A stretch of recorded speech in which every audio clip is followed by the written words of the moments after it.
Broadcasting live on AM 950, the progressive voice of Minnesota. In the evenings on WCPT 820, Chicago's Progressive Talk. And, of course, in the nighttime hours in Seattle, 1150 AM, KKNW. It's the Matt McNeil Show on your Monday. Good to be with you today. Matt Patrick here today.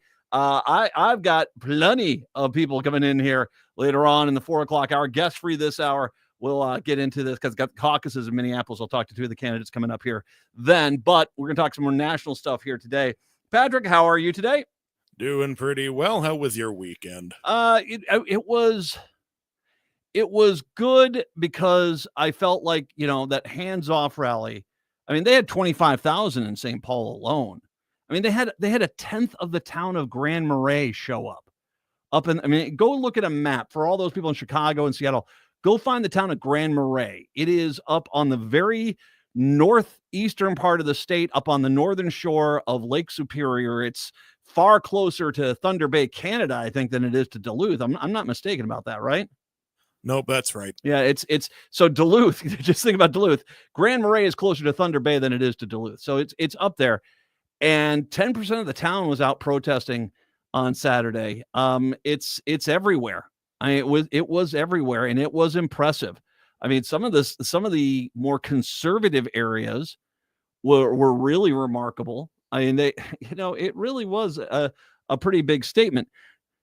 Now, I will say this. I don't think it's stopping anything within the Republican Party right now. I think once again, there is at least 200 people right now within the Republican Party who are working on how to reclaimate all these Republicans' images starting in May of next year. In May, I was never fully on board with Donald Trump's entire agenda. I'm going to be the checks and balances that you expect me to be. That's what they're going to do. That's what they're going to do. This is why it is incredibly important that what we do is right now absolutely confront these guys. I mean, you start running candidates now against all of them and hold them to their votes and hold them to this stuff, because that's one thing they're not. This is why they're running away from the town halls. They weren't expecting to have to defend this stuff. The stock market, to a point, thank God it didn't go the way I thought it was going to go this morning. I was running this morning at the Y, and I sat there and I watched as the stocks opened. And within 20 minutes, they were down 1,700 points. And this was like, okay, how bad is this going to get? But then came what was interesting was what came after throughout the day was Wall Street is clearly looking for anything to basically offset these tariffs and give them any kind of positivity, because the market today only ended up down 349 points. NASDAQ actually was up 15 points. But that was because, this was a Jekyll and Hyde day if it ever was one. It was up at one point. It was back down again. It was up again. It was back down again. Never got back down to the 1,700 points initially from about 8:45 this morning, local time here in the central United States. But it did get to, at points, down to about 900,000 points down.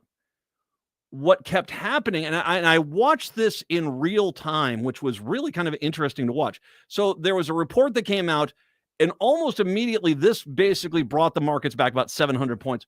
The European Commission chief, Ursula von der Leyen, says Europe is ready to negotiate with Washington as they've offered a 0-for-0 tariffs on industrial goods the bloc exports to the United States. Now, I think it was also on automobiles, a 0-for-0 tariffs, but I don't think that they're going to go for this. And I'm going to get to Navarro. I think that, I think we clearly see what their whole game plan is.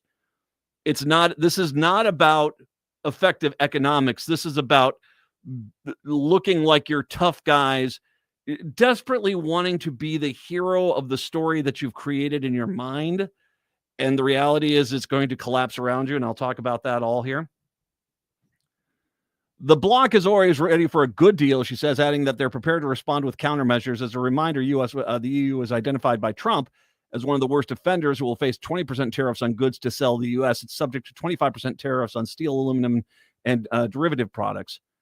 Von der Leyen says the EU will protect ourselves against indirect efforts through to the trade diversion. So basically, they're expecting to put in retaliatory tariffs here sometime this week. But they put out this, I'll tell you what, we'll do a 0 for 0 tariffs on industrial goods, as well as, once again, earlier reports had it on cars, and it's not listed in this story, but I believe that was the case as well. The United States would not, I don't think they should take that deal for this reason, is that, frankly, more people in America want to buy a European car than Europeans want to buy an American car. And this is part of the problem, is that what Trump and Navarro are trying to do, and Lutnick and Bassett are trying to do, is argue that you have to encourage your country's citizens to buy more American products, which that's if you make a product. I mean, I'll give you another great example of this, and this was this weekend. The UK will not import our chickens, most chickens, from the United States. And the reason why is because apparently there is some fluoride treatment or something that goes into the chickens. I'm not sure. In the United States, we've deemed it to be okay, but not in the UK. And the ag secretary was like, this is, made up science. It's not there. I don't know if it's made up science or not. It'd be very interesting to hear the ag secretary and Brainworm McGee, RFK Jr., Health and Human Services, talk about it, because he has been one of these people that's been very anti-fluoride. And so it'd be interesting to hear her, the Secretary of Agriculture, go after Brainworm there and have that discussion. But the Brits basically are like, no, we're not going to cave on this. We're not going to import a product we have deemed to be unhealthy. Whether or not they are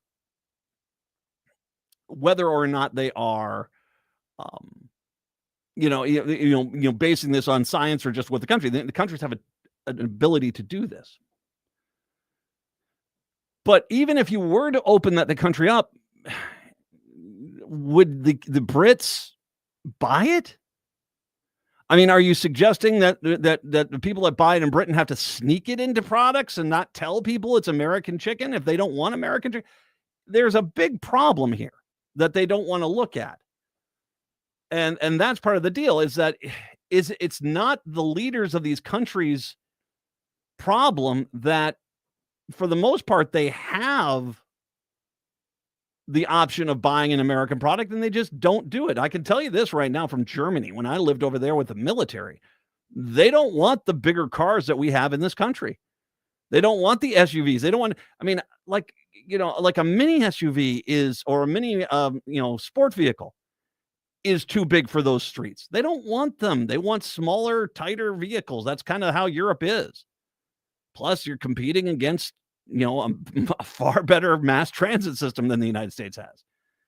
So, it's a harder argument. I mean, when you already have 50% of the population who never they only use public transportation anyway, you're already looking at a decrease. It's very different in America. So I don't think that that's going to go fly. I'm pretty sure it isn't. But when they announced that, markets immediately lost they were back up about 700 points. They're only down about 1,000 and it became clear throughout the day. It became clear without the day that one of the things that was happening was the investors were clearly looking for anything that gave them a ray of sunshine that this was not going to be that bad. Stocks were mostly 2 to 4% lower on Monday morning until headlines started crossing wire services and TV news reports that the National Economic Council Director Kevin Hassett had said Trump would pause the tariffs for all countries except China. The headline, though, apparently came from one person's erroneous interpretation of a comment Hassett made earlier in the day that the course of the tariffs are ultimately on Trump. No, it wasn't. It was a fake account on Twitter saying that Hassett said this. And once again, more evidence that just the investors are just desperate for any positivity out there that can basically offset this. They went with a Twitter troll's fake lie as a truth. And it, that jumped the markets up big until the White House later told the CNBC the report was fake news. And then stocks once again fell off again. They're losing trillions of dollars. Recession's odds are rising. And unlike past market crises, a coordinated policy response has been withheld thus far. So, like I said, throughout the day. And then there came this argument that Trump said that he was thinking about, he was going to impose a 50% tariff on China because of their retaliatory tariffs. But then in turn, that they were going to in turn, be willing to negotiate with China. And that just the saying we're willing to negotiate with China dropped the markets back again. Like I said, it's hard to gauge what's going on right now. It's just there's hope beyond hope. The problem, though, is there's a lot of people that indeed do feel as if a recession has started. The EU trade ministers meeting in Luxembourg today discuss how they move forward. As a reminder, EU is facing higher tariff rate. European Commissioner of Trade Economic Security, Marcos Sefcovic, said the EU is prepared to use every tool in our trade defiance arsenal to protect the EU single market. Irish Trade Minister Simon Harris also called today's meeting really useful, as he underlines that the unity within the group is extremely strong. Earlier, we touched on some of the comments who says the EU is always ready to have a good deal, but talking points, services, and investments into the account, the EU and the U.S. are each other's largest trading partners by far. So, yeah, they need us, we need them, that sort of thing. I mentioned the 50% tax. Trump has just hit the threat on China about the 50% tax on their products unless Beijing withdraws their retaliatory measures in an announcement this last week. This would come on top of the 34% tariff he announced on goods from China last week, which themselves added on the tariff of at least 20%. Basically, this is going to enact a 104% tariff on Chinese products. China is a very different cat, dude. China, as a communist country, out of spite, will just shut down their border to the United States and say, fine, you want to put this? Fine. And once again, China itself can cripple our entire ag markets by just saying, we're not taking any of your product anymore. And it's not, we're not going to put tariffs on your product. We're just not going to allow your product to get into our country. Recall the threat to hit alcohol from Europe with 200% tax, replace 50% tariff on Canada's steel and aluminum. In both those cases, the two sides reached a kind of detente. The hikes never materialized, but China is a different cat, man. And yeah, more on this. Like I said, it's been an interesting day, and clearly some signs that the recession is here, and as well what the real motivations behind Navarro and Trump really are. It is the Matt McNeil Show on your Monday.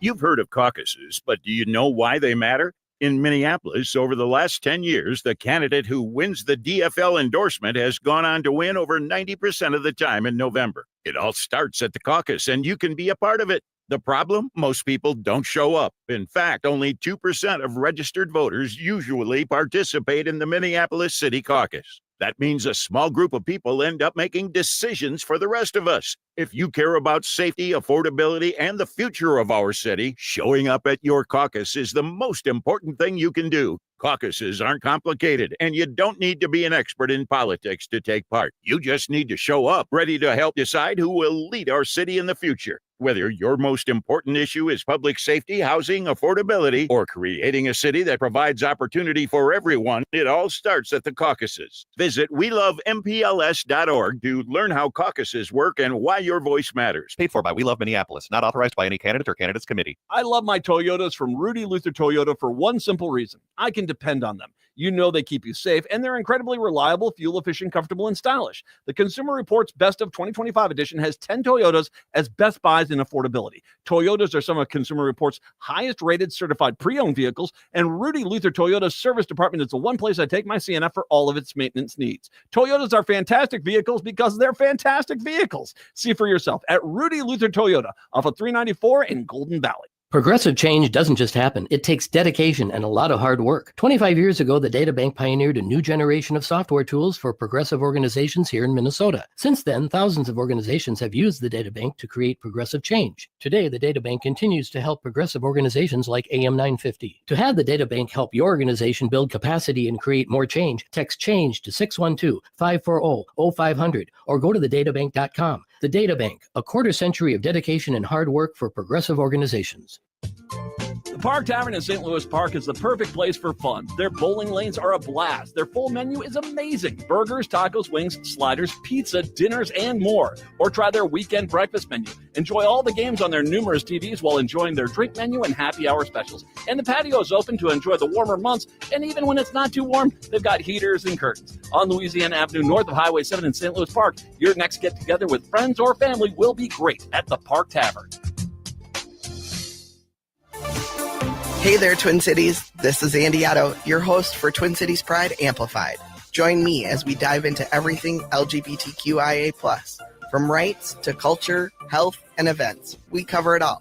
Pride isn't just a June thing, it's year-round, and so is our show.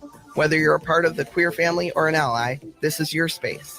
Tune in to Twin Cities Pride Amplified every Saturday at 3 p.m. on AM 950, the progressive voice of Minnesota. Spike heels and skin tight jeans. I got a fistful of love that's coming your way, baby. Spike heels and skin tight jeans. I got a fistful of love that's coming your way, baby. Spike heels and skin tight jeans. I got a It is the Matt McNeil Show. 952-946-6205. 952-946-6205. So there is also a lot of people who are saying, where exactly is the U.S. right now, and as far as its economy goes? Now, one of the things that's very interesting is suddenly there is a known within conservative circles. Oh yeah, Joe Biden had a great economy. That all of a sudden, when they really can't just focus on the price of eggs, considering the price of eggs under Trump are $2 more per dozen than they were under Biden, that suddenly they can't really dog on it, because everyone's looking at these Dow charts and showing that, that Joe Biden actually had one of the best economies this country's ever seen. Joe Biden had one of the best economies this country has ever seen. He sure didn't deserve what happened to him, man. He sure didn't deserve that. But that being said, what's done is done. It's interesting to the argument that people are making that, well, considering if you look at the chart, it's not down that much, ignoring the fact that these are massive fall-offs on a fairly quick scale. And, and once again, today on the Dow and the S&P, they both were still down again. As much effort was, and as much money, and trust me, there is a ton of money just being poured into Wall Street right now by wealthy people to make this not into the recession that it is. Unfortunately for Trump and all of us, really, Trump's argument and the rest of us is that there are a lot of people who are actually saying, yeah, you know what, we're kind of already in a recession, including BlackRock CEO Larry Fink. I'm not a big fan of that company, but still. Monday, many business leaders believe the United States economy is already in a significant downturn. Most CEOs I talked to would say we're probably in a recession right now, Fink said in an event for the Economic Club of New York.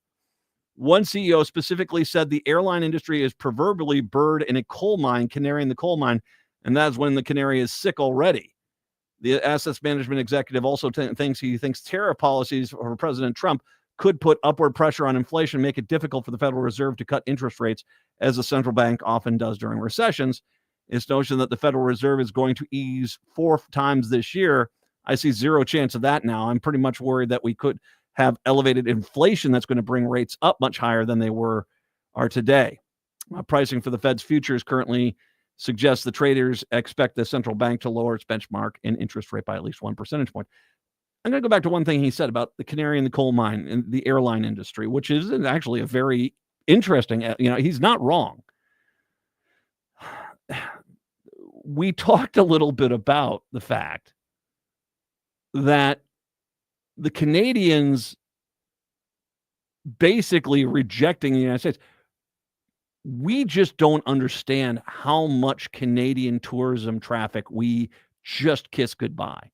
And not only that, but there was that story of the British tourist who was here legally she was here as a tourist, and the Gestapo ICE basically arrested her and took her back to England in chains, which is not helping us. If you look at travel to the United States, if you look at travel within the North American realm, it is dramatically decreased. And not only are you going to see the airline industry suffer dramatically, I think, in the next year. I mean, all the signs are clear that just, Americans aren't going to have the money to do tourism, and the rest of the world is not coming here. That's usually, it offsets that way. If America's having an economic downturn, there's always a few countries where they're not, and you welcome all those people over and they come in tourism. The problem is we basically have told them we don't like anyone coming here, even if it's legal. They're not coming here. The American people are going to start, having to tighten their budgets. Yeah, I think the airline industry is in big trouble. I think the tourism industry is in huge trouble.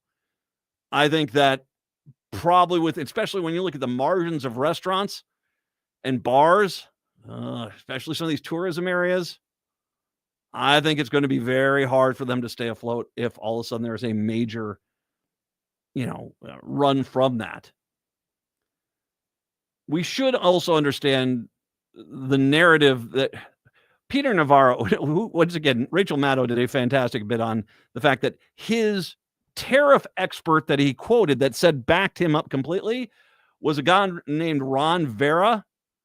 Ron Vera is basically an anagram of Navarro. He made up somebody. He could not find anyone who was willing to go on the record as backing tariffs. So he created a fake person to push his books. And Peter Navarro is basically the one guy that is pushing these tariffs. I mean, this is the guy that's got Trump's ear. He keeps saying this is a great deal.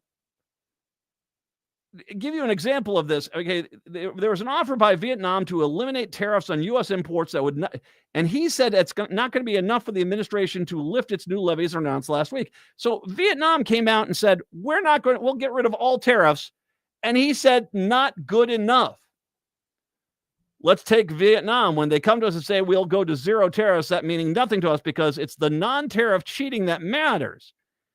His examples of non-tariff cheating cited by Navarro included Chinese products being routed through Vietnam, intellectual property theft, and value-added tax.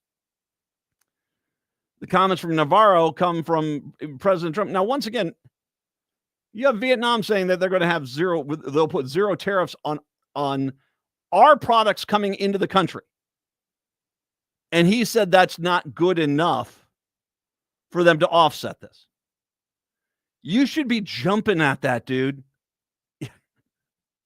This is not about effective economic policy. None of this is about effective economic policy.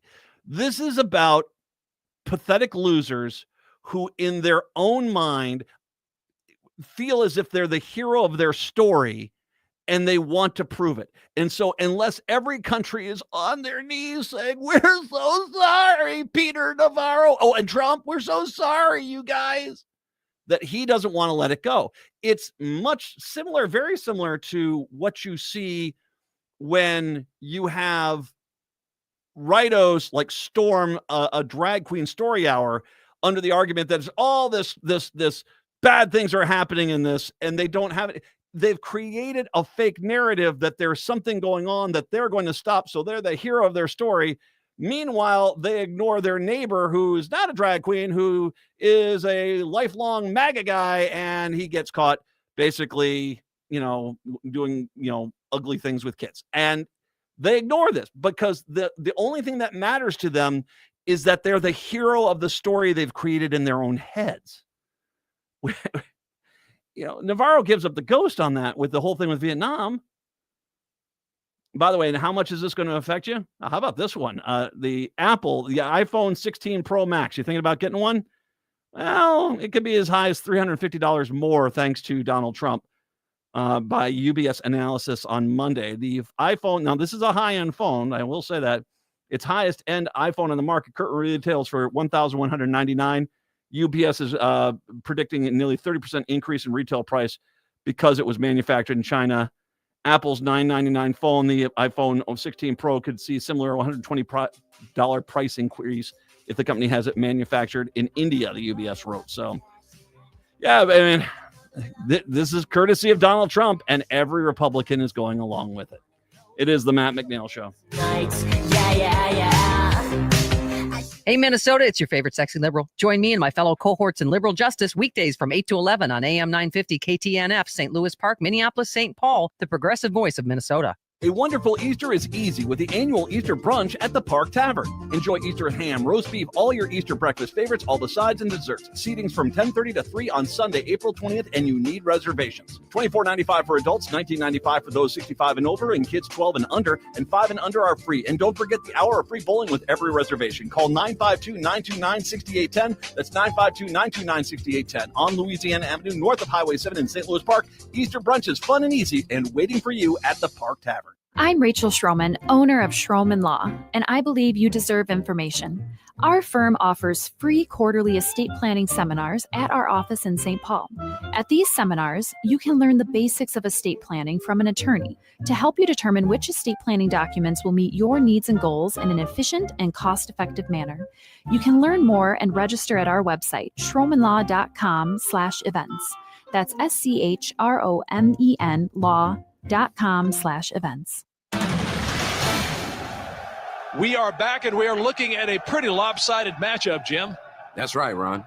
I mean, in one corner, we've got a 175-pound guy, and in the other, a 6,000-ton heavyweight train. Jim, this guy has no idea what he's getting himself into. It's no contest. Every day, people tempt fate and die trespassing on railroad tracks. See tracks? Think train. AM 950 KTNF, St. Louis Park, Minneapolis, St. Paul. When was the last time you had your roof inspected for extreme weather and hail damage? This is Chad, owner of AM 950, to talk about the exterior construction company I trust, Snap Construction. If you've noticed new roofing projects in your neighborhood, your home was likely hit by hail last summer and experienced damage. Snap Construction is helping homeowners like you, and they're the roofing specialists I trust. They are the most well-reviewed contractor in the Twin Cities and have a ton of positive customer reviews from homeowners just like you. Even better, Snap Construction's installations are backed by a lifetime warranty, so you know you're dealing with a qualified roofing expert. You want to work with a company that will be here for a long time after the work is done. Snap Construction has handled thousands of claims and will help you through the process. Do yourself a favor and get a free roofing inspection so you have the facts and peace of mind you deserve. Call Snap Construction today at 612-333-SNAP. That's 612-333-SNAP, or visit snapconstruction.com. With a look at your AM 950 weather, I'm Patrick Lilia. Sunshine today with a high of 40, then tonight clear with a low of 25. The best roast beef sandwiches and so much more can be found at Maverick's Real Roast Beef in Roseville. And don't forget to pair your selection with freshly fried onion rings or fries for a winning combination. Mavericks is located on Lexington Avenue, a mile south of Highway 36. Visit their website at mavericksbeef.com.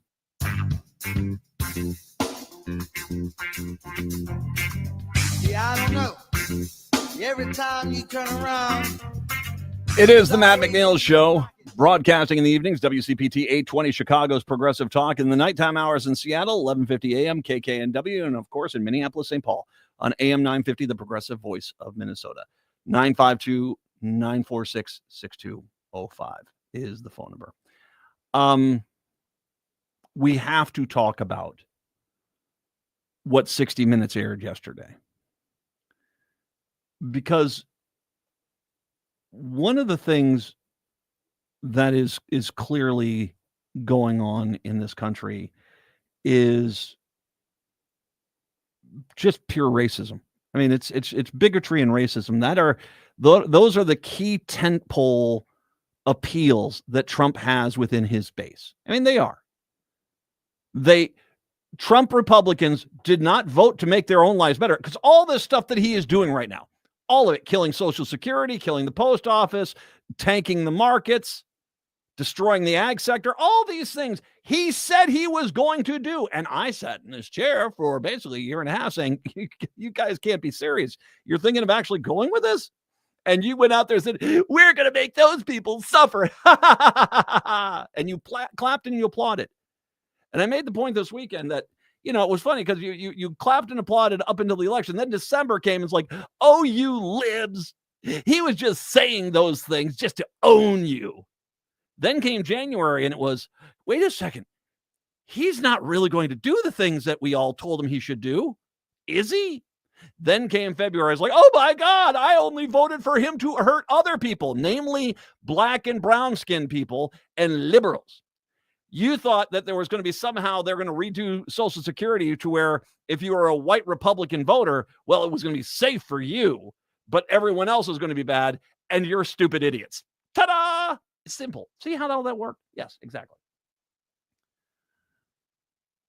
You guys sit there and you fall in love with something without actually thinking about the actual thing that's going on because you want to be racist. You want to embrace this. You do. Venezuelans are the prime example of that. 60 Minutes yesterday put out a pretty freaking stark story about the so-called terrorist gang members who are all rounded up by the ICE guys and shipped down to El Salvador, ignoring a order from a judge that they shouldn't do it, including what we know as a Maryland man who is shipped down there. I got more on him coming up here in a little bit. But numerous other people. And what they did was they got a list of the names of all the people that were on that flight. So they did top-notch journalism, as 60 Minutes usually does, and started cross-referencing that with any criminal arrests, whether in the nation or internationally, whether they showed up in crime blotters, police logs, news articles, anything like this. And what they discovered was this, that 75% of the people on that list, 75% of the people, 3 out of every 4, have no criminal history whatsoever. Have no criminal history or gang relations or anything. They're mostly Venezuelan, but I think that as we learned from the guy in Maryland, that as long as you look like you're Hispanic, Latino, you look like you're from Venezuela, like you're from El Salvador, they'll ship you down there as well. Because it had nothing to do with stopping this supposed terrorist gang. That was a lie. And we have to discuss this because you need to understand what you have just signed off on and what is happening to these innocent people. God, I sound a lot like Jon Stewart from last week tonight.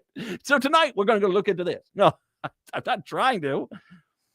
But it is true. You need to understand what exactly you just did by enabling Trump to do this. So let's step backwards. Because if you watch this, and I have posted this on the social media pages, you can find me on Blue Sky. Hello, the sky is blue there. That's my primary. Threads, as well as also Mastodon and on Facebook. That is where I am posting now. And I posted that 60-minute story this morning, I believe it was, in its entirety. And it is a stark story. Of the 25%, by the way, of people that have been deported to the Trump gulag in El Salvador, and it is a gulag, it is designed to torture and kill people. Of the 25% that do have a criminal record, the vast majority of them are like parking tickets and, personal use drug charges. That's it.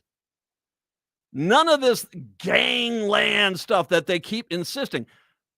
So let's step back. How did we get to the point where Trump just basically sent a bunch of innocent people to be tortured while all you MAGA idiots go, yay, I'm a Christian, by the way. Yay, torture them. Innocent people are being tortured and killed in El Salvador under the orders of Donald Trump. And you enabled that. Christian.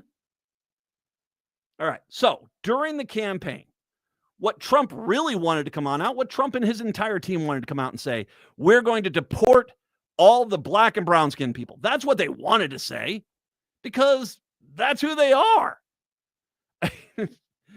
Since they have taken over, the only persecuted class they see are white male straight Christians. That's it. Everyone else, you've had it too easy for way too long. And so unless a white male straight Christian has been hired for a job, then there clearly was bigotry against the white male straight Christian. And so the woman, the black man, the LGBTQ representative, they all need to be fired because they were only clearly hired because they overlooked a white man that can do the job. That's where they're at. So don't tell me that this wasn't what their goal was. They wanted to go after black and brown skinned people. That's what their whole thing was. But they couldn't just say that. So they came up with stuff like they're eating the dogs, they're eating the cats, which was a lie, which is an absolute lie. But what they also did was they implied that a Venezuelan gang, Tren de Aragua, which does exist. I mean, it is a legit gang. And yes, there are a few members in the United States, undeniably. But it wasn't this idea that they put out. They made the argument that large swaths of the country were now under the control of this Venezuelan gang. Large parts of Denver, large parts of Phoenix, that you couldn't go into any of these communities because the Venezuelan gang has taken over. It's the same trope they've always done. Matt, there's no-go zones in Minneapolis. Where? You know, over there. I was just over there last week. What are you talking about? I just that's what I heard. It's racism. They find a part of a community that has a higher minority population, and the bigotry and the racism comes out, and they label it as a no-go zone because whitey ain't welcome. Well, no, uptight jackasses aren't welcome. White people are more than welcome to go into most of these areas. Just get it straight. So they make up this lie.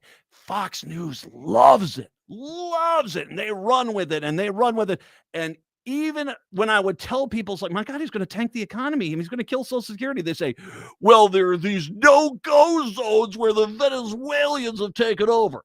So they win. What happens? Well, all of a sudden, the reality of their lie smacks them in the face like a 2x4. There aren't these no-go zones for the Venezuelan gangs. They're just not. There's a few.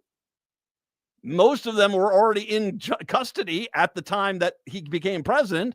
Thanks, Joe Biden.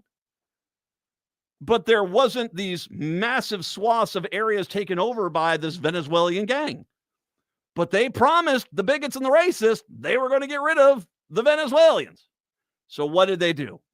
They just start rounding people up. Now, it doesn't take a rocket scientist to realize, well, when you've got one person who's a beauty consultant who fled Venezuela because he was being persecuted because he was being gay,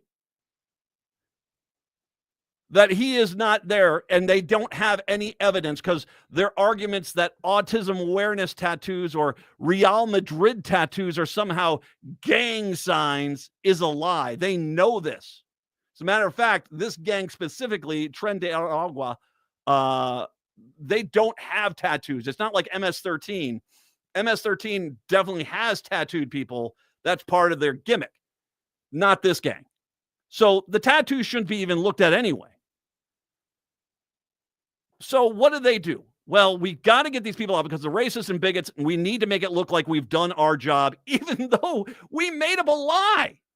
So they just go on out and start rounding up every Venezuelan.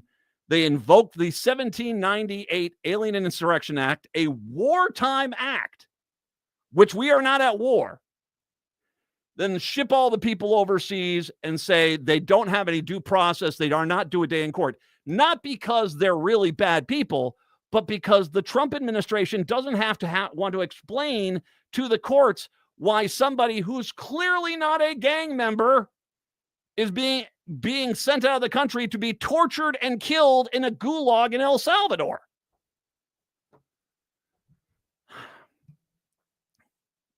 Basically, people start asking questions when they start making the point about, well, the tattoo for autism or the tattoo saying I love my mom or I love my dad, that's not exactly a gang tattoo. Then they come on out and they say, well, their social media pages tell a different story. So 60 Minutes actually went and looked at the social media pages.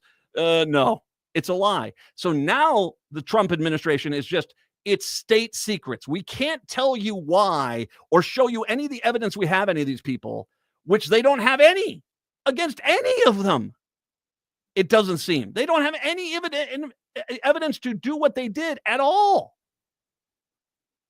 They're just saying state secrets, and they're saying we're not going to bring any of these people back. as they're being tortured and killed in an El Salvadoran prison under orders from Trump, who loves this place so much, he keeps implying that he's going to send his political rivals there to be tortured and killed.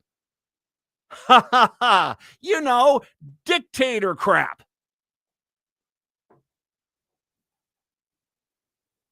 This is some terrifying stuff right now. This is terrifying. And if you're MAGA, yeah, Christian, let me tell you something. Christian, you have signed off on innocent people being tortured and killed. Ironically, it's Easter time. You know, just go look at the story of Jesus, only they don't use crucifixions anymore. They use El Salvadoran prisons. Yeah, you're the Pontius Pilate team right now. Your team Romans to Jesus at this point. You can't argue that.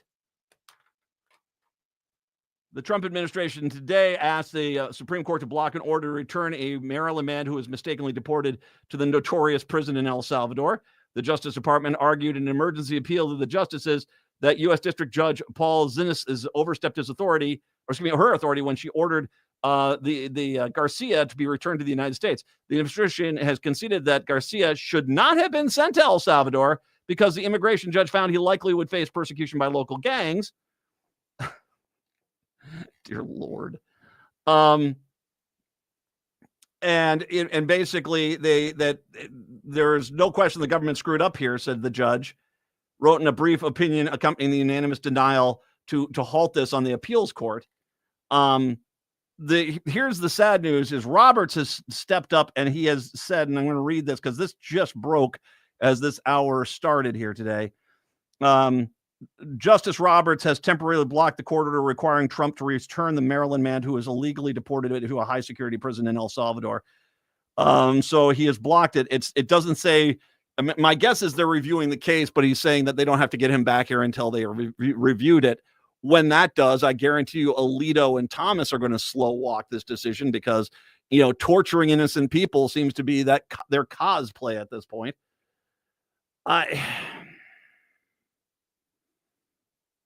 We should be ashamed. And I guarantee you, in 5 or 6 years, when we finally do have some hearings on this, and we finally have some court cases on this, and we have people who have been tortured and maimed and mutilated appearing in court, the same people who are running around the Trump administration right now, sticking out their chest and going, we're tough guys, are going to be the ones saying, I'm not responsible. I was told what to do. I trusted these people. Please don't hold me accountable for my actions. Sinners, all of us, man. Sinners, all of us. We'll take a break, come back. It's the Matt McNeil Show. Coming up this Tuesday on The Daily Show, Joseph Jafari, editor-in-chief of Arizona's The Lookout, joins us to discuss the Arizona legislature killing LGBTQ rights bills, LGBTQ Arizonans fleeing the state and how lawmakers are responding, and Arizona's anti-equity ballot measure. Plus, Becky McNatton and Tara Martini from AM 950 Radio's Feels Out Loud joins to talk about taking care of our mental health in these scary times. So join me, John Parker, live this Tuesday at 2 p.m. or stream us on our YouTube channel. Hi, this is Paul Metza, host of the Wall of Power Radio Hour. We have been on the air on AM 950 for 10 years. We feature cool people from all walks of life in all 50 states. We've had musicians, politicians, actors, poets, people with great stories or a tale to tell. Tune in every Saturday night at 6 p.m. on AM 950, and podcasts are available on all streaming services. Hey, it's Patrick. Spring showers may bring May flowers, but they also bring big savings with Zero Res. And right now, you can beat the spring cleaning rush with big savings and priority booking by calling our heroes at Zero Res. Zero Res removes winter's buildup and lingering odors, giving your home a fresh, spring-ready feel, preparing your home for the brighter days ahead. Just check out the almost 21,000 raving customer service reviews online with a 4.9 Google rating and see what all the hype is about. This month, get 3 rooms Zero Resified from Minnesota's #1 carpet cleaner starting at just $119 and take $75 off an air duct cleaning as well. You owe it to yourself and your family to breathe healthy, happy, and clean. Call Zero Res right now at 9520-RES or go online to ZeroResMinnesota.com and say you want the AM 950 special. Spell it backward or forward, it's the same. Zero Res. End-of-life decisions are not easy to make. Hi, I'm Mary T. of Mary T. Hospice Care. It's important to make sure that this difficult time is meaningful and comforting to you and your loved ones. Our hospice team provides an individualized program of physical, emotional, spiritual, and practical care so your loved one is comfortable and not in pain. At Mary T. Hospice, we understand that choosing the right hospice care provider can be overwhelming, but we're here to assist you. Learn more today at marytinc.com. Located just north of 50th in France, the Great Wall Restaurant has provided a delicious taste of authentic Chinese cuisine since 1981. Specializing in Szechuan and Peking dishes, they offer one of the most extensive menus in the Twin Cities. Favorites include hot and sour soup, pan-fried dumplings, and mushu pork with homemade Chinese pancakes. Stop by their Edina location or call for takeout at 952-927-4439. See the full menu at greatwallrestaurant.us. I'm a hog for you, babe.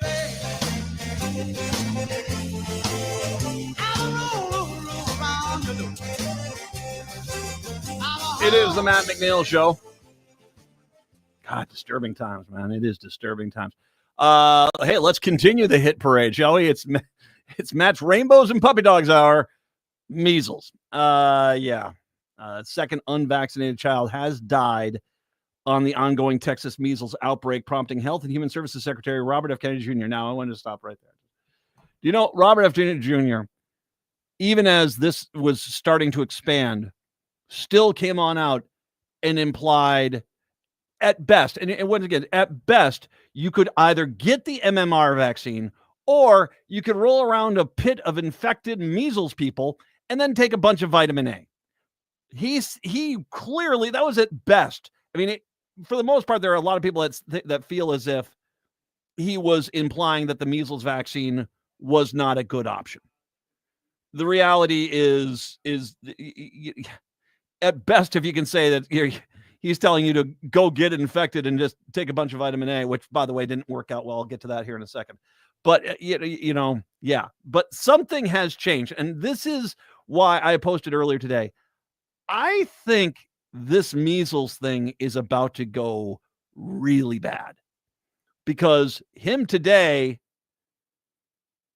he had a very, he had a much changed mentality.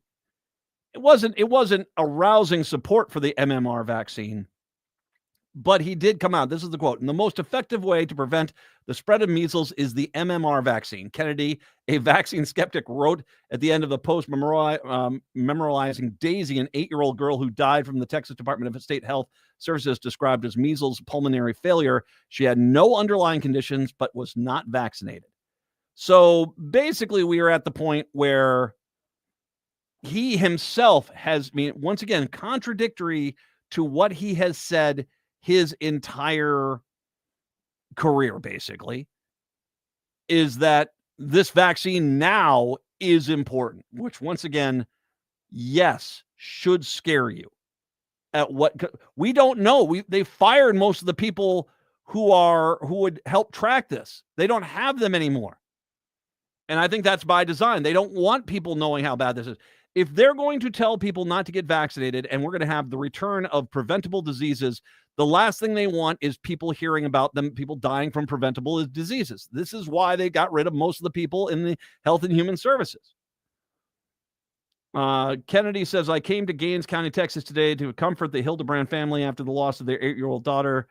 I got to know the family of 6-year-old Kaylee Fair as she passed away in February."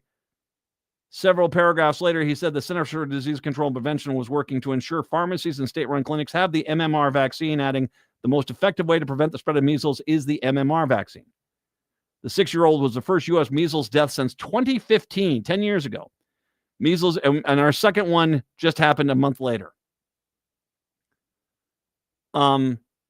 Basically, measles is now also suspected to have played a role in the death of an unvaccinated adult in New Mexico.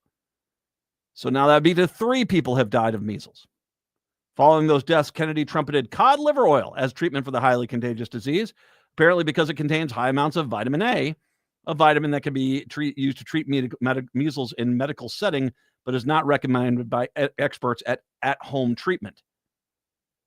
Good nutrition remains the best defense against most chronic and infectious diseases, said Brainworm McGee in an op-ed for Fox News. Vitamins A, C, D, and vitamin-rich foods and vitamin B12, C, and E should be part of a balanced diet. He's trying to treat measles like Count Chocula is trying to sell cereal. He also bragged in a Fox News interview about the government's efforts delivering vitamin A to West Texas. Children are now being treated for vitamin A toxicity because they're eating too much vitamin A, because Brainworm McGee over there just told them, get as much vitamin A in you as possible. And not a surprise, it's not a good idea to just start popping vitamin A like Pez. Kennedy last week laid off 10,000 workers from the nation's top health department. The entire office that handles Freedom of Information Act requests has been shuttered, with additional hits virtually eliminating programs focusing on smoking, lead poisoning, gun violence, asthma, air quality, and occupational safety and health.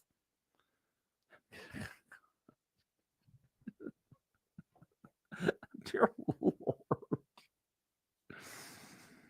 Oh God, I can see the Health and Human Services Secretary sitting there with like a Camel wide in his finger going, kids, cigarettes are great.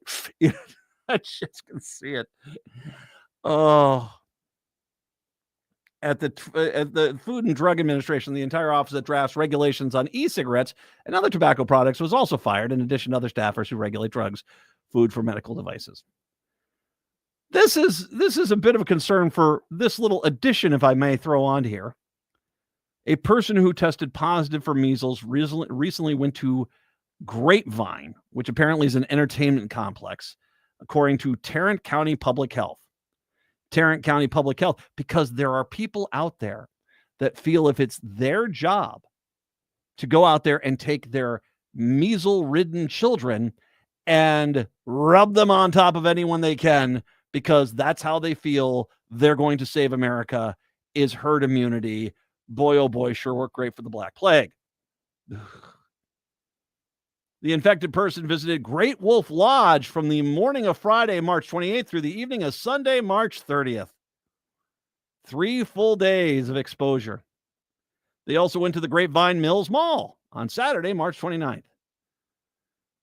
This is in Texas, by the way. Measles is a very contagious and can remain live in the air for up to 2 hours after an infected person has left the area. Yikes. Tarrant County Public Health did not release any details about the patient, including their age, if they were a Grapevine resident, or their vaccination status. Well, we do know, all we need to know is that, hey, Measles Mary over there basically strolled through the mall, and for 2 hours, anyone that walked through their vapors, they might have gotten measles, which is highly contagious. The safety and well-being of our guests and PAC members. Why do I get the feeling that Grapevine released this update with someone in a costume character? The safety and well-being of our guests and PAC members is always a top priority, and we're supporting Tarrant County health officials as they investigate the guest who arrived at the resort with a potentially contagious measles last month.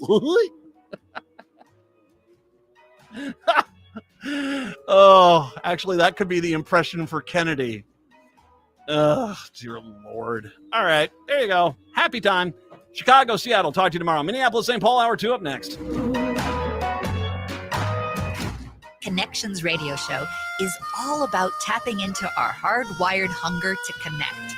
We examine meaningful connections to ourselves, our community, and the world around us. By opening the door to innovative insights by a wide variety of interesting guests, we'll make the connections to something bigger than ourselves.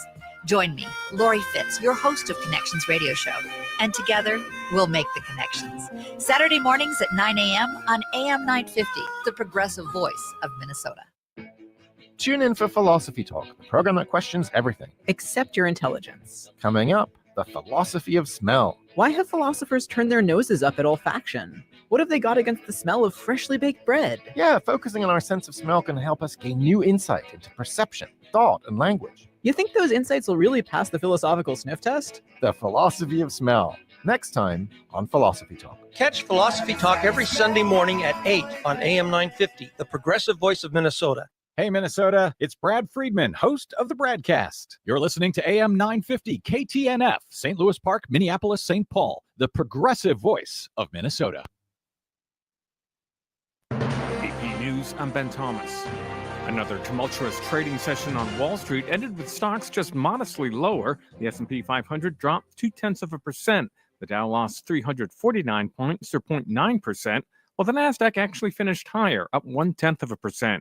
Josh Boat reports rumors have added to the wild ride. Markets are so desperate for good news, and the situation is so sensitive that a misleading report on social media that Trump was considering a 90-day pause instantly caused the stock market to recover somewhat on its daily losses. All of this points to the fact that the uncertainty is only mounting.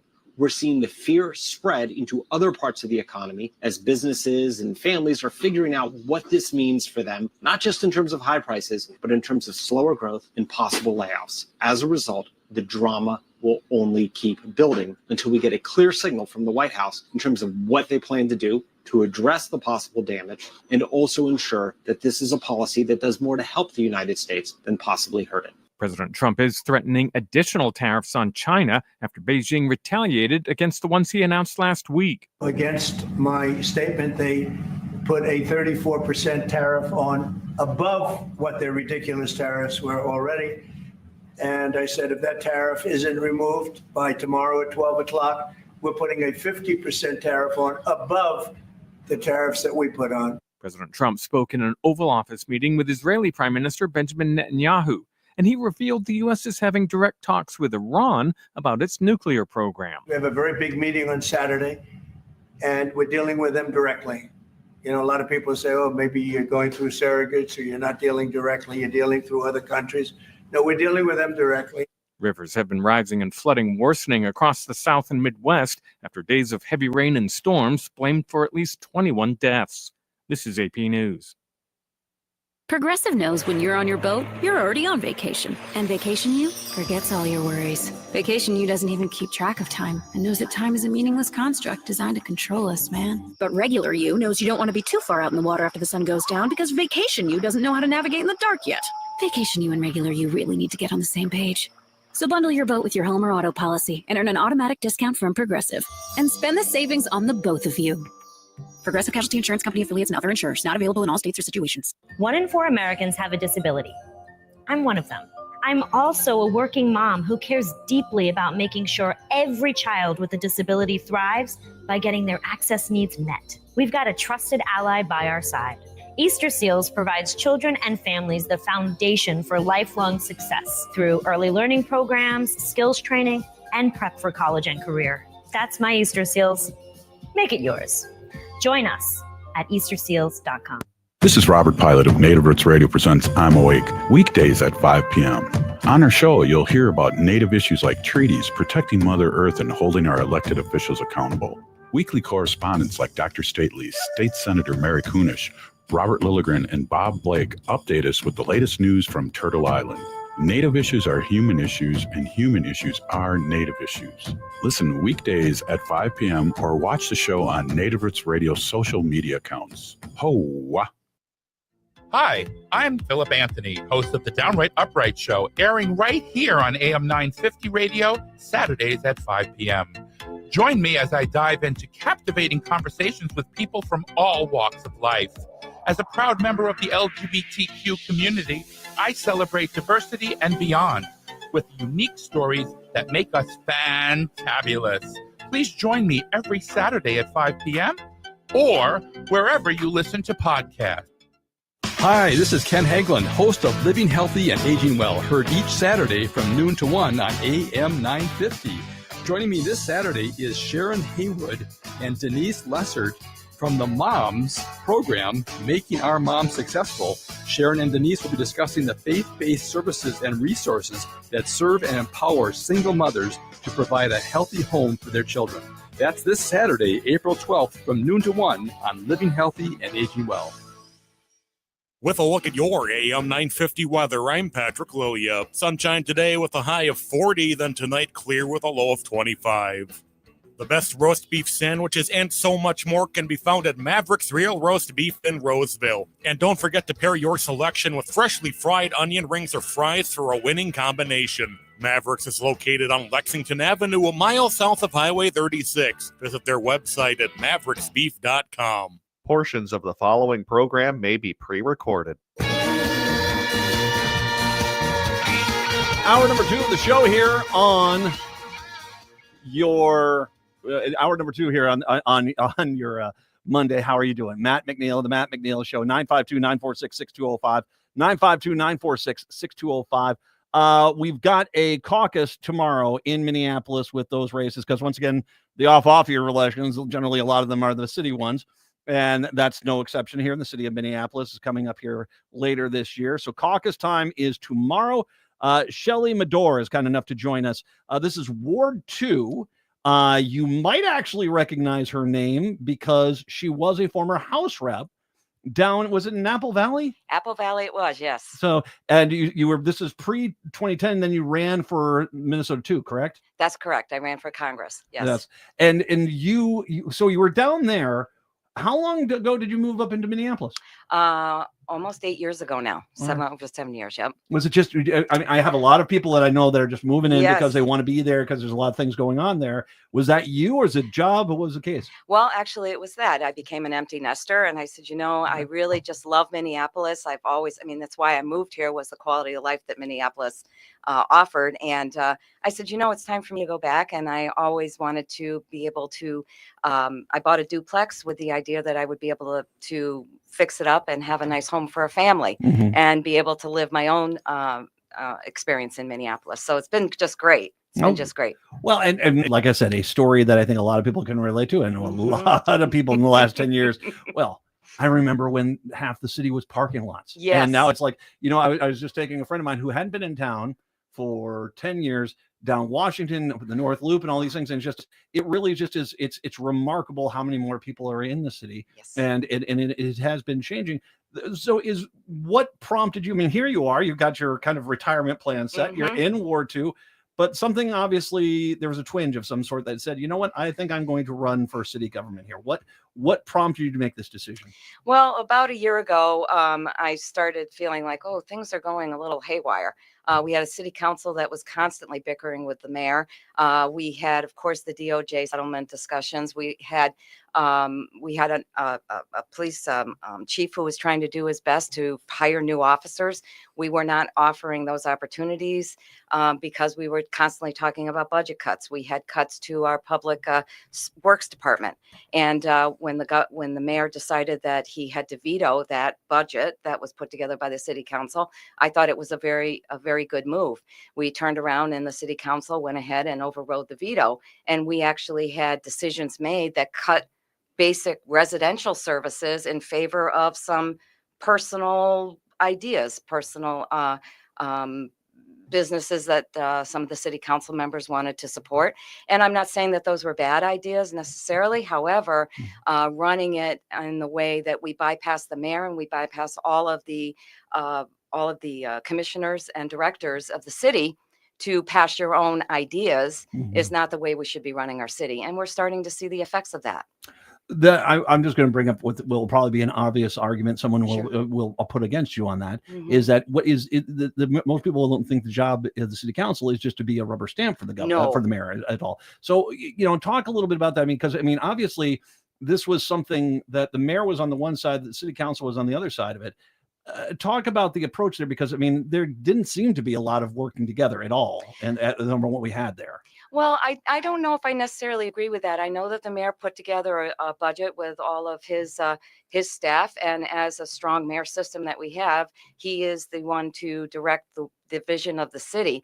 Now, the city council obviously has a different direction. Well, and that's to go. That's the division I was talking about. The mayor and the city council were kind of at each other, not necessarily the mayor's own team, but where do you think the failure happened there? Between, obviously the mayor should be willing to make some compromises. The city council should be making some compromises. Where do you feel the city council then just was really the one that were out of line on this one? Well, I think that there was not enough communication. One thing I hear the city council members speaking about, in particular, my opponent goes on and on about how there isn't enough communication, how they aren't aware of things that are happening. Now, as a citizen, I seem to know more than my city council members know. And that is very concerning to me. When we sit there, for example, just 2 weeks ago, the city offices were trying to put forth the plan to adhere to the charter that was voted on just 2 years ago. And the city council said, after many months of having the information in front of them, oh, we don't have enough time yet. We don't understand what these issues are. We cannot figure out what it is the mayor wants to do. Well, again, as a citizen, I knew about it. I read about it. And I was able to tell you exactly what some of those decisions were and why they were important to move forward to get that charter enacted. I would make an argument that I think there are a few different things you can point to that show a lack of seriousness. It might be the right term, I would say, and within some of the elements out there, because I mean, I'll make an argument this. It has been 5 years since George Floyd. Yes. I mean, and I know that might not be necessarily, a specific disagree, but the reality is we should have a solution for that already. Absolutely. Whether that is shutting down the intersection, making a memorial, which would probably be a national memorial, whether that is reopening it, but creating a traffic diversion plan that allows people to go out and pay respect if they want to. There just doesn't seem to be anyone that has any idea outside of just and 5 years later we shouldn't be at No, we should not. The most despicable thing is that George Floyd, his little girl came to town and said, my daddy changed the world. And here's how we are honoring him: without a memorial, without a plan to move forward, with bickering with the city council members. The city has already put forth a plan. I participated in a lot of those city meetings where we sat down and said, what do you want? You live here. What do you want? And they came forth with a beautiful plan. $2.5 million we spent on that. Now the city council has gone forward and has moved forward to say, we need to look at everything all again. And the problem with that is we're not going to be able to do anything now until 2026 or even 2027. We know we're facing major cuts from the federal government. We know that the state is not prepared to help pick up a lot of the budget deficits. So that means it's going to have to come from other programs. Does that mean George Floyd's memorial goes another 2 years? I mean, this is not okay. That man changed the world, and this is how we're honoring him here. This is how we're honoring him. I just cannot understand that. I cannot. Well, in his death changed. Let's talk about some of the issues here. His death changed the dynamic of what was clearly a rotten police department before O'Hara got there. Yes. I have been very straightforward on this show. I like Chief O'Hara. I think he's doing a lot of good things. He's turning a lot of things around. We've increased headcount now within the police department. I know they're working on Metro Transit, which is a different department, but still they're working on that headcount as well. There's a lot of positive things. We have had a relatively homicide-free stretch here, which is it's a pretty good thing. Talk a little bit about what you would see, because obviously we seem to be going in the right direction. What else would you do to help facilitate that positive movement that we have? Well, the ward that I would be representing, in Ward 2, we have the University of Minnesota, Augsburg, we have the medical facilities there, and there has been an uptick of crime in that area.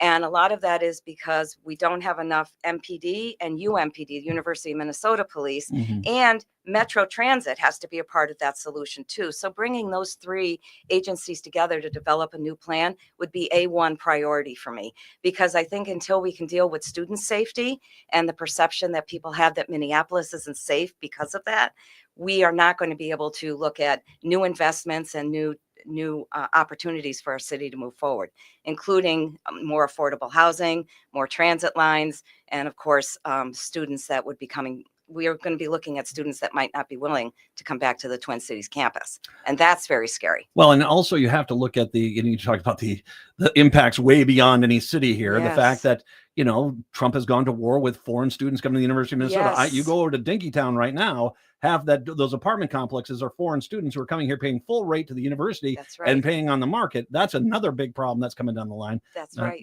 That not necessarily your ward, though, to a point. But it is still something that as a city council, we need to be aware of and forward facing on those problems, not sitting here waiting for them to happen. And I don't feel like the city council has taken any opportunity to do that.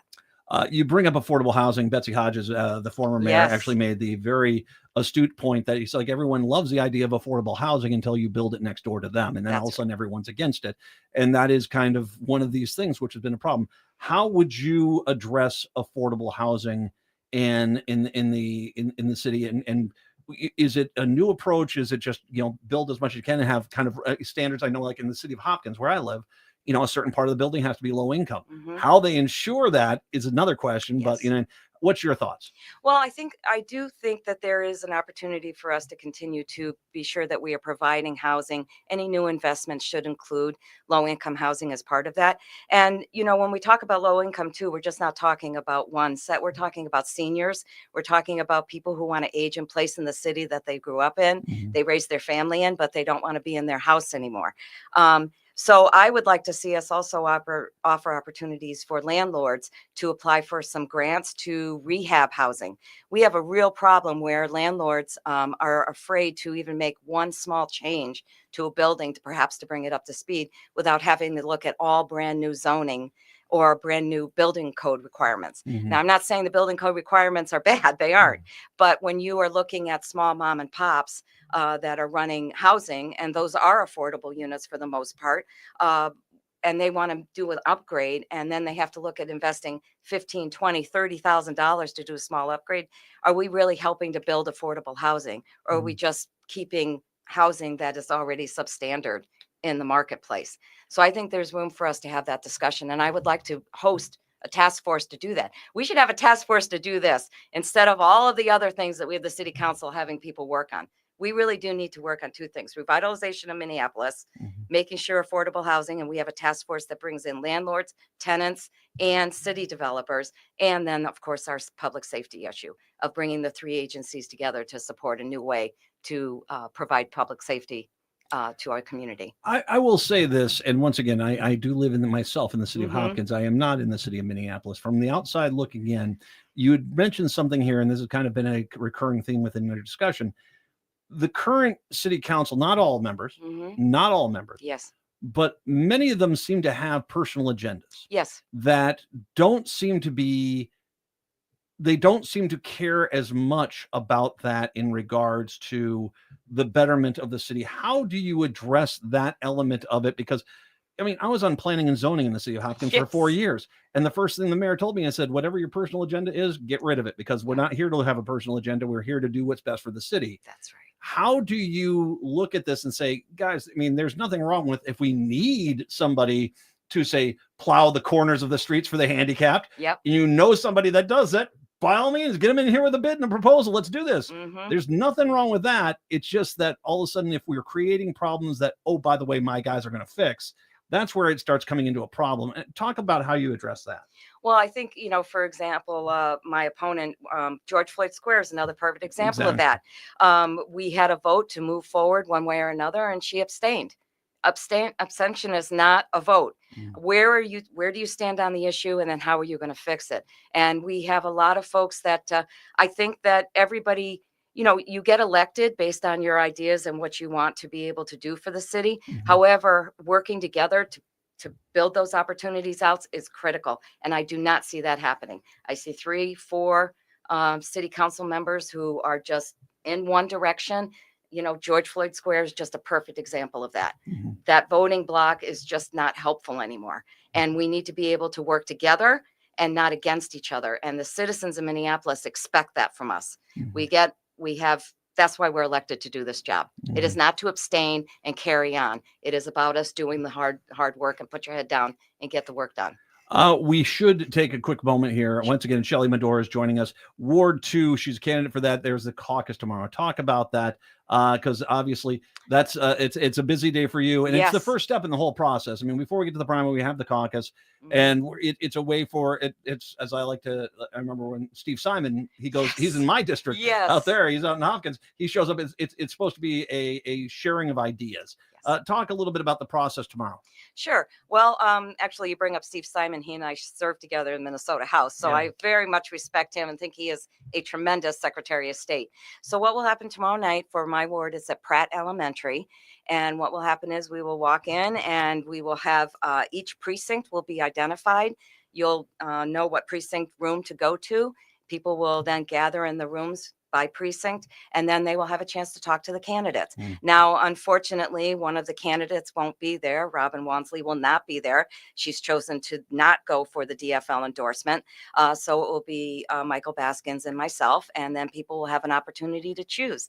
And that would be the end of the evening. We would hope that they would walk out wanting to be delegates for us in May 3rd is our Ward 2 convention. And then, of course, moving forward to the mayor's race in July.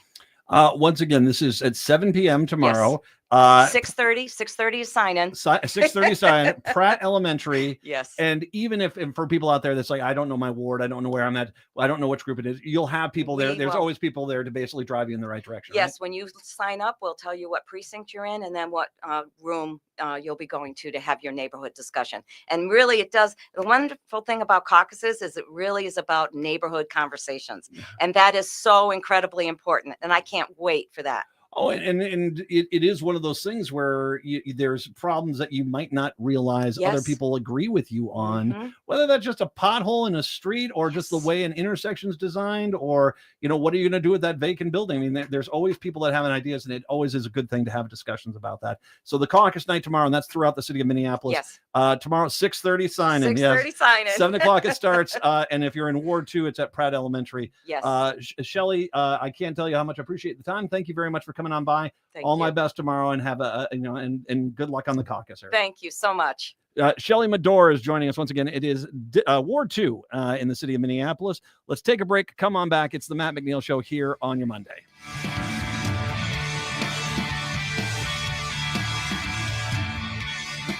Everyone wants to maximize their dollar. If you're looking for a new vehicle, the only place to go is Rudy Luther Toyota. Consumer Reports Best of 2025 edition has the most reliable vehicles as Toyotas. The Toyota Corolla, RAV4, and RAV4 Prime top the list of the most reliable cars. And Toyotas are fuel efficient, meaning less money at the pumps. Consumer Reports Best of Gas Mileage ranking has the Prius Camry, Corolla Cross Hybrid, RAV4 Hybrid, and the Highlander Hybrid top of their classes. Reliability and fuel efficiency, you'll find them both at Rudy Luther Toyota, 5 miles west of Minneapolis on 394.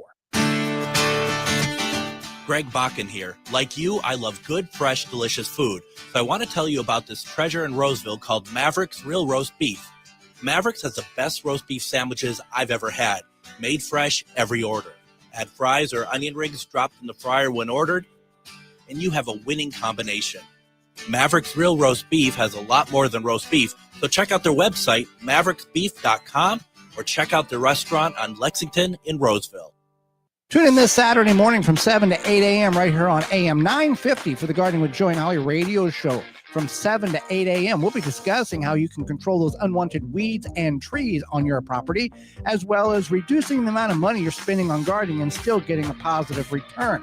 Our guest is author Steve Bartholomew will be with us, and we'll answer your garden questions. That's all this Saturday morning from 7 to 8 a.m. right here on AM 950. Tell a friend and let's grow together. Hi, I'm Bruce Klopfleisch, a college political science instructor and attorney. Join me every Sunday at 5 p.m. for Politics Matters. We dive into how civics, politics, and law affect you. Discover how government impacts your daily life from the federal level all the way down to your local city. Each week, I'll share my key takeaways and teaching moments on crucial civics concepts to help understand what is happening in the current political environment. That's Politics Matters with Bruce Klopfleisch, Sundays at 5 p.m. or anytime on your favorite podcast app. Hi, this is Frank Brown of Minuteman Press Uptown with a question for our listeners. How important are business values to you? When you need high-quality digital print, it matters who you work with. You see, Minuteman Uptown is unique. We're one of the only union print shops in Minnesota providing our team with living wages and benefits. We believe in second chances for justice-impacted individuals who want to contribute to the community, and we are active in local issues. We've been in the streets standing up for racial, social, and economic justice. At Minuteman Uptown, our mission is to connect all communities through technology-driven print solutions. An example of that mission is when I moved Minuteman Uptown to North Minneapolis. We're invested in this local community, and we help small businesses and local organizations throughout the Twin Cities reach their audiences. Reach out to Minuteman Uptown and partner with a printer that shares your values. Call us today at 612-870-0777 or visit us at mpuptown.com. That's mpuptown.com. AM 950, the progressive voice of Minnesota. It's the Matt McNeil Show. Speaking of politics, there's another race that we're kind of paying attention to here because we got a special election on that Senate race that the proud Republican Justin Eichorn. What was it again? He was accused of something. Oh, that's right, soliciting a minor for sex. That's what it was. That was the allegation. Yeah. Anyway, that seat's open. And one of the names that you see popping around is Heinzman. Now, if you know Representative Josh Heinzman, he's a Republican from Nisswa. He's already in there. And you'd say to yourself, is it just a coincidence? Is there just there? How many Heinzmans live up there? No, it's not. This is the wife of John Heinzman, who's running for this Minnesota Senate seat, Carrie Heinzman. And, she's one of many people that is running for this race. I mean, it is a fairly substantial group. I think 11 total candidates are running for this open seat. So what you want to do now is prevent something, I don't know, damaging to your campaign from getting out or anything like that. You don't want anything like that happening, do you? Oh, hey, here is an interesting story about Carrie Heinzman. Apparently, she attended the January 6th rally. Oh, stop the steal. Now, I want to be very clear. It doesn't look like she was part of the Capitol tour. It sounds like she might have just gone for the rally and then left, but still, she was there. Photos from her husband, State Representative Josh Heinzman's Facebook page showed Carrie and her son in D.C. on January 6th, with her husband claiming they left before the day's events turned violent. Well, thank God for that. You just wanted to, undo a legitimate election. That's all at least you didn't wipe your feces all over the U.S. Capitol. Thank God for that. It's little miracles there, but you were there to basically because you were screaming stop the steal when nothing was stolen. Donald Trump lost fair and square in 2020, but you were still there to, throw out the legitimate election, that sort of thing. Because you don't want to say stop the steal. It was throw out the legitimate election. That's what you really were kind of, that's just, that's words, Quote, once the president finished his remarks, Carrie and Carrie's son were back on the road to Minnesota. Sounds like multiple groups then began to infiltrate the event and the violence started.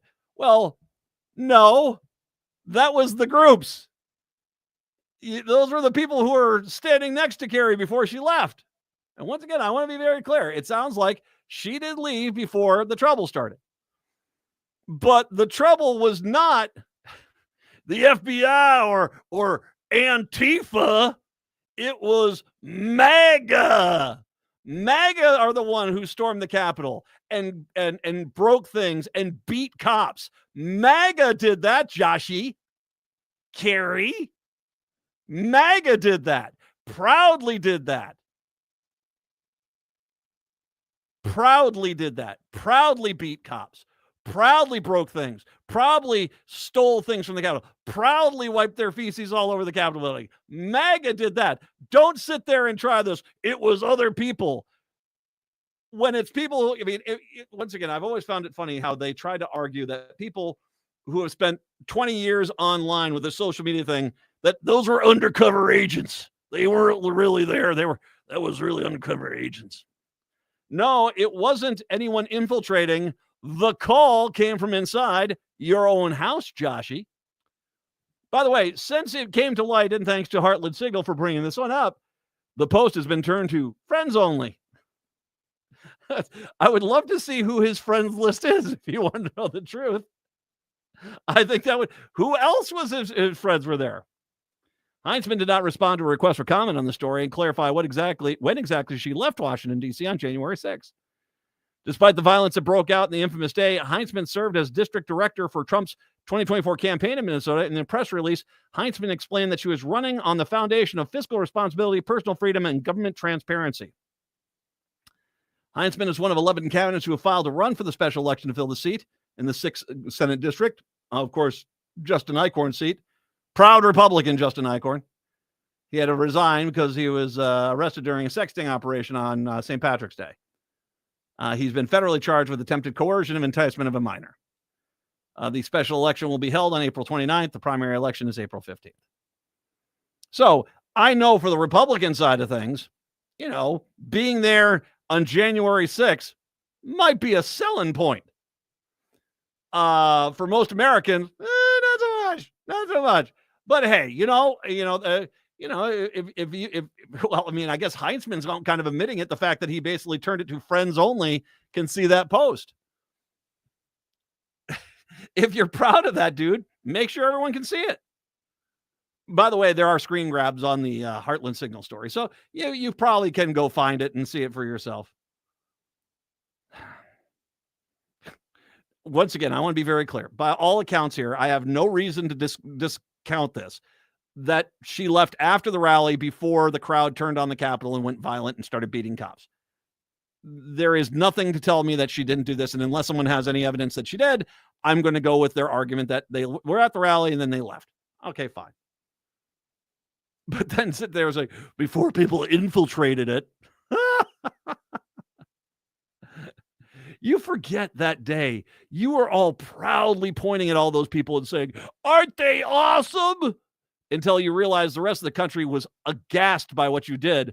And they said, when I said they were awesome, what I meant to say was Antifa. Anywho. Yep. January 6th attendee, Carrie Heinzman. Hey, she was there. She wasn't at the Capitol. She didn't go up to the Capitol building, but she apparently was there on the National Mall. Hear the speech. She was there. January 6th. There you go. 952-946-6205, 952-946-6205. Just letting you know. Just stating a fact. We'll take a break. Come on back. When we do come on back, Becca Thompson is going to join us. Ward 12, the caucus tomorrow in Minneapolis. We'll talk to her about that campaign, her campaign as well. It is the Matt McNeil Show. This is Chad, owner of AM 950. Our station is located on a marsh, and we do our best not to disturb that environment. So I was thrilled to discover Natural Lawn. Their safer products and soil tests ensure that your lawn will be healthy, lush, and green. I don't even have to worry about bringing my furry friend to the station, thanks to the great care from Natural Lawn. I highly recommend Natural Lawn to keep your lawn beautiful, healthy, without compromising safety and sustainability. More at naturalawn.com. Hey, it's Freddie Bell, host of New Beginnings, designed for those of us more seasoned, I'll say, with informative talk on everything from health, finance, local and regional news, volunteerism, spirituality, and even a bit of humor tossed in. So if you're proud to be a more seasoned listener, tune in to New Beginnings Sunday afternoons at 1 right here on the Progressive Voice of Minnesota, AM 950. It's no secret that medical care costs are soaring, with nursing home and skilled nursing care costs being some of the highest.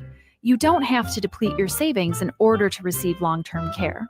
At Schroman Law, we work with families to develop and implement strategic planning for medical assistance for long-term care, for assisted living, nursing home care, or home-based care.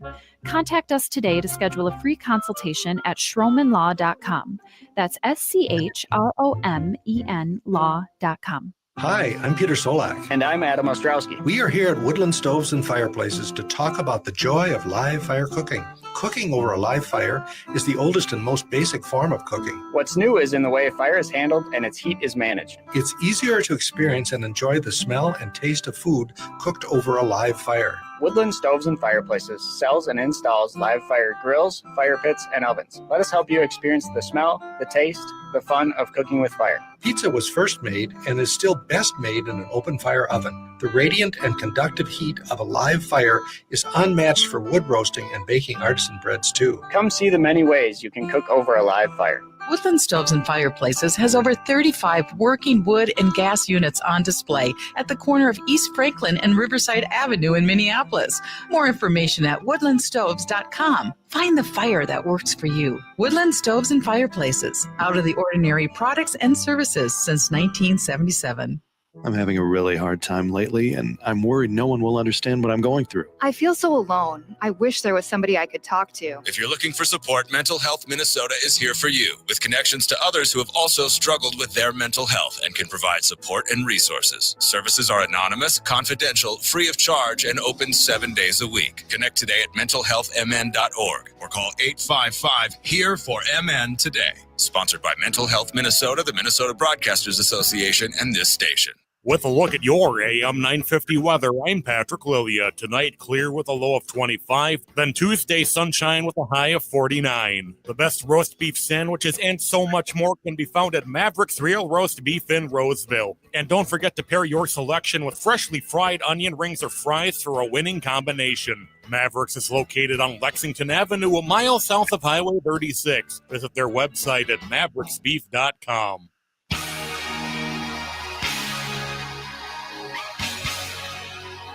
AM 950, the Progressive Voice of Minnesota, the Matt McNeil Show. Continuing with caucus night tomorrow in Minneapolis. Let's bring on our next guest. Becca Thompson is joining us. Ward 12 is where she is running in the caucus. She's kind enough to take some time today to talk about the campaign and how you get out and where you're going to be caucusing in 12. Becca, thank you very much. I appreciate the time. Thank you for having me. What a fun. I was listening to your show before I came on. I was like, ooh, I'm not sure I'm prepared to talk about SD6, but like now let's get it on a topic that I do know. Oh, leave those to me. I'll talk about that. I'm getting nervous. The topic you're here to talk about is yourself. I mean, and you are, is it true, a lifelong Minneapolis resident? Yeah, I mean, I'm a born and raised Minneapolis kid. I went to the Juilliard School in New York City, so I did live there for a time while I went to school and a little bit in LA afterwards with my career, but then I moved right back here because, you know, Minneapolis is kind of the best. I could explain that, but yeah, happy to. Well, and you have extensive history with you've been working with the Parks Department, correct? Yeah, I'm a park board commissioner, and I'm really proud of that, to be honest. That my first ever job was as a lifeguard with the park board. I don't know. Did you grow up around here, Matt? Well, I was born here. I grew up in Rhode Island and Georgia, but eventually came back for high school here in Edina. But we all do. Yeah, Edina, is that what you just said? yeah, they're real proud of me. Anyway, bum, bum, bum. I'm kidding. But no, I mean, I've always come back here, and when my wife and I wanted to have kids back in 2000, Minneapolis, St. Paul was where we were coming. That was it. Absolutely. It's fantastic up here. Absolutely. But so my I don't know, like as a kid growing up and going to the lakes and stuff, I mean, I like literally learned how to swim in Lake Harriet. So every birthday I ever had was at Lake Hiawatha, and so I was super stoked. Like my sister and I, when we were kids, we were like, we want to be lifeguards. And then so that was my first job, was as a lifeguard with the park board, and so then to become a commissioner like years later, I just thought it was really, really cool. And there are a lot of people that are still staff that started that same time that I did, and I'm like, what would have happened if I didn't, go off and try to be an actor and all that kind of stuff. But, so, yeah. Well, was the park commissioner, was that your first foray into serving in the public sector? Yes. Yeah, for sure. I'm an artist and I'm a teacher, and that's kind of hand in hand with a lot of people. My background is as a math teacher and as a performing artist, and that's just what I did. And COVID put an end to a lot of stuff, and then all the things that happened in the city in 2020, and I was just like, I have a lot of skills, and I want to get involved. I want to help kids in a different capacity. So that's when I ran for office and started meeting a bunch of people, and then ran for the park board, and really, yeah, and I won. And then I was like, ooh, this is fun. It's a lot of work, don't get me wrong, but it's also those are real heavy duty. That's some heavy lifting you're doing there. But so let's talk about that. What what prompted you to say, you know what, the parks? I mean, and we do have fantastic parks in Minneapolis, St. Paul. That's right. Yeah, they are fantastic. I was just walking out there. I was at a Bidet McCoska yesterday. But what prompted you to say, you know what, I think I need to make this jump now to the city council? Plainly, like, people asked me to. I have a skill set as a teacher and as an artist, but I also, I mean, I'm one of those people that went to a lot of school. Like I not only Juilliard, but I also have a master's in education and an MBA, and my original degree is in mathematics. So like I understand numbers, I understand people, I understand kids, I understand systems. I'm the only person in the city who's worked for the city, the parks, and the school board, and was born and raised here. So like there's just like I think I just come from a lot of different angles, and people were like, we need you, we need you at the city council. Will you please run? Which is honestly like, I feel like on the park board, you can kind of keep your head low if you need to a little bit politically. People get mad at us, but it's not at all the same kind of target on your back that is the city council.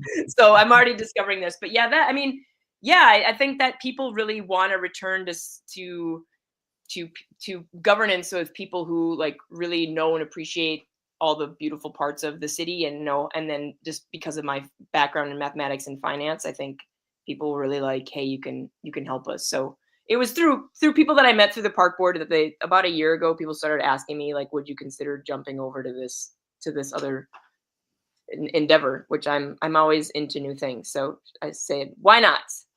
Sure, let's give it a try. Well, and teachers are angels. I mean, I love teachers, and you're a teacher. You're absolutely a brilliant person, and I love teachers. So that's sharing that as well is I think is important. But what, from your perspective on the Parks Board, how do you feel as if you made to the city council, you could take what you have learned there and apply it on a larger scale with the city? Honestly, like I kind of joke with some of my colleagues that I'm like, I want us to bring about the golden age of parks and the golden age of the city. And I'd like to consider myself a smart person, and I understand systems. And I was like, the park board can't do it alone. We have our own taxable ability at the park board, but so much of that comes from the city. We have so many partnerships with the city, whether it's parkways or stormwater management or just the whole thing with trees that happened last year. There are so many partnerships, and there aren't a lot of people on the city right now who prioritize that or even understand it. And so I kind of thought, if I really want to see the city the way that I feel like it can be and help parks, I understand these systems and what's happening. So we need some like strategically placed people on the city who recognize and appreciate parks. And right now there's only one former commissioner, council member, Vita, who's a friend of mine. And I think that if we have more people with that kind of lens, we can really help out the totality of the city. The city's budget is like literally almost 20 times that of the park board. It's significantly larger. And so, if you can have funds that actually go and support some of these programs that we're trying to do with kids, at the park board, which I think there's amazing partnerships with parks and schools. And, they need funding. And I see the battles every day of trying to find ways to get funding both with the state and with the city. And so I think, my goodness, if I were part of the city, I could maybe make this a little bit easier for people, make it easier for our whole system. We're all pulling taxes from the same pool of people. So I think we should have a system that works well together. So that was part of my calculus. Sorry, I'll put a lot of math words down. I'm sorry. Ward 12. Why don't you describe to everyone where Ward 12 is? So Ward 12, I'm proud to say it's where I was born and raised. If you know the city well, it's along the river, from about just north, well, technically from Lake Street, like Brackett Park, if you know that at all. I think of the Trestle Bridge. I don't know, like these are all my running routes. Like I grew up running the loop. Anyone who lives in that area will be like, oh yeah, the loop. There's like Mama Bear, Papa Bear, like depending on the bridges. But God forbid you go into St. Paul. But so it's from like the Trestle Bridge, not there-ish. It's actually a little bit down the road from that. And then all the way to the end of the city, at the airport. And then from the river over to, it gets a little zigzaggy on the western end, but it's really basically by like Lake Hiawatha, and it doesn't quite reach Lake Nokomis, but mostly does. And that's the kind of cubicle that is Ward 12. I love Minneapolis, love Ward 12. I also love St. Paul. So I love St. Paul. Like I said, I'm a Minneapolis kid though. Like there's like old, you like. Oh no, I know what you're talking about. I have like old beefs. You know, It's this is like, the same with Edina. It's a no offense to Edina, but you know, oh, no. like you gotta have like a ooh Edina, you know, every time. You're Yeah, so I know exactly what that's like. All right, so I want to talk about some of the issues that you're up on your website here, Award 12 here. Go You for talk it. about safety here, and one of the things you bring up is the encampments, which has been an issue here. Obviously, first of all, I want to give Governor Walz a lot of credit. I mean, dealing with the homeless veterans population of the state we've actually really diminished that, but we clearly still do have a homeless population. Obviously, the encampments are not ideal. What is your solution to the homeless situation, whether that's in your ward or throughout the city? You know, that's a great question. On the planning commission, I sit on the Minneapolis Planning Commission right now as a park board representative, and I also sit on the audit committee. And in that capacity, I get a little more of a window into what's going on. And you know, we need partners outside of the city. We need the county on board. We need the state on board. We used to have state hospitals. I don't know what's happened to most of them.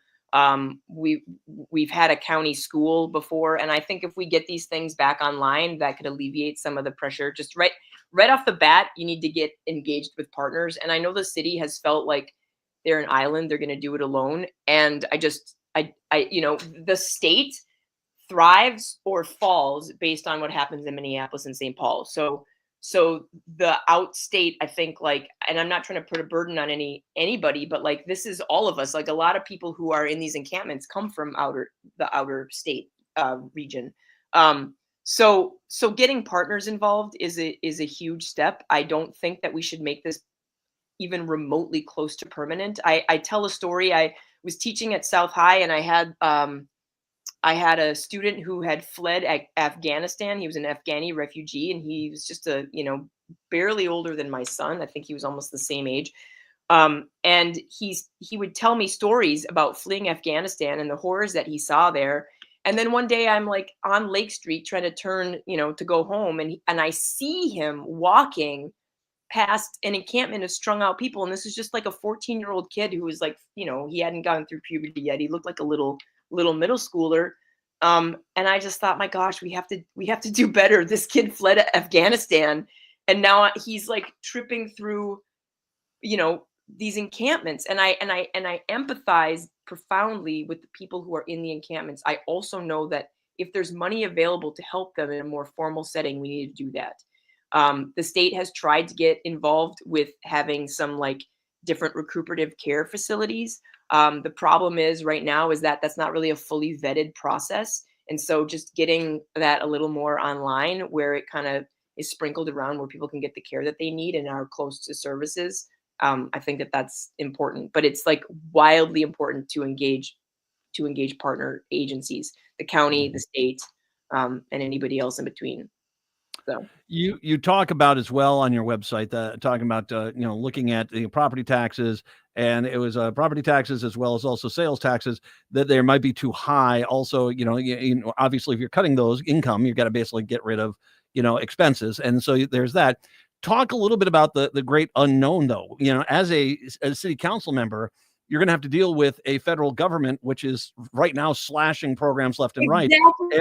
And so it's kind of one of those situations where, talk about the approach here, because, considering the unknowns in this case, namely Trump and the federal government, is it better to kind of see where that's going to go before we start kind of trying to make some adjustments on that, under the guise being is that you don't want to get yourself into a situation where it becomes more difficult because a lunatic is in DC right now, basically making your job, whether that's city council, the mayor, anyone, parks, making your job a lot harder. Well, that you bring up a huge point, and that's why it's critical mass right now. We can't afford, like, literally to get this wrong. This election in Minneapolis wrong. So yes, Trump is cutting funding everywhere.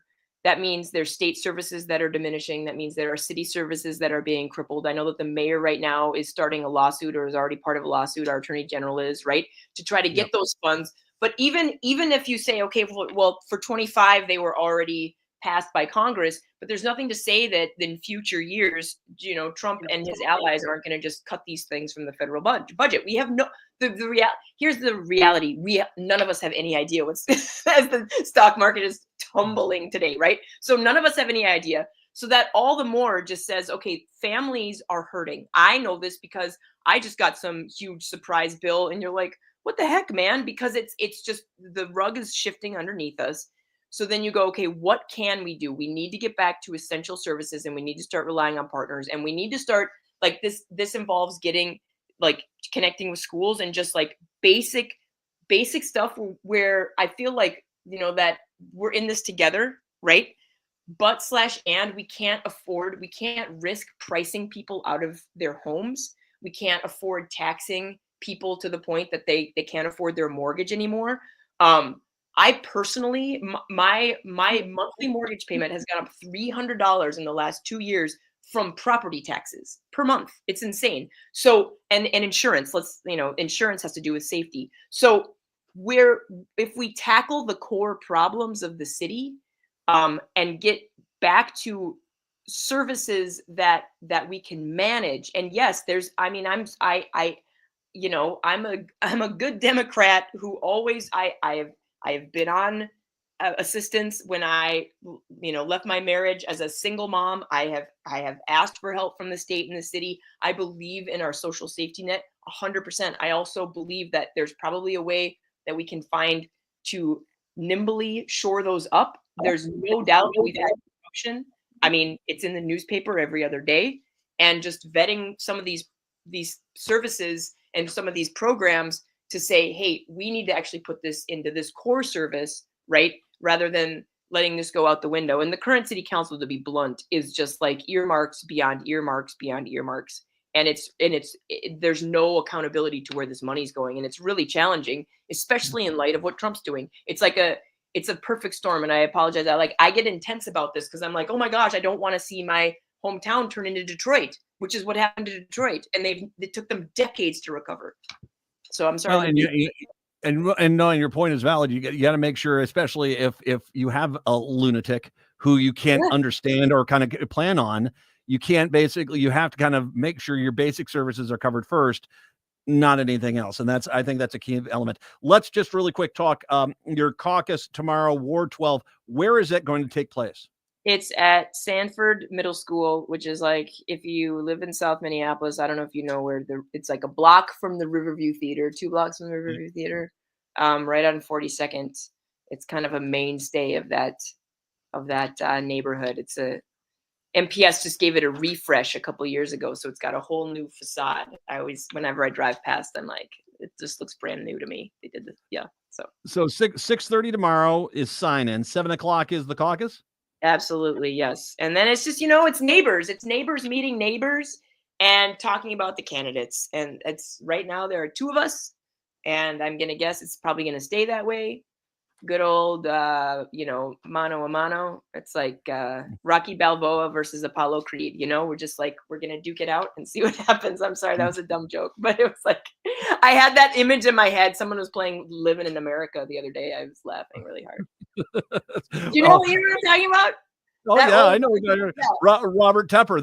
There's no easy way out. I mean, my goodness. There you go. There's your training montage video. Yeah, exactly.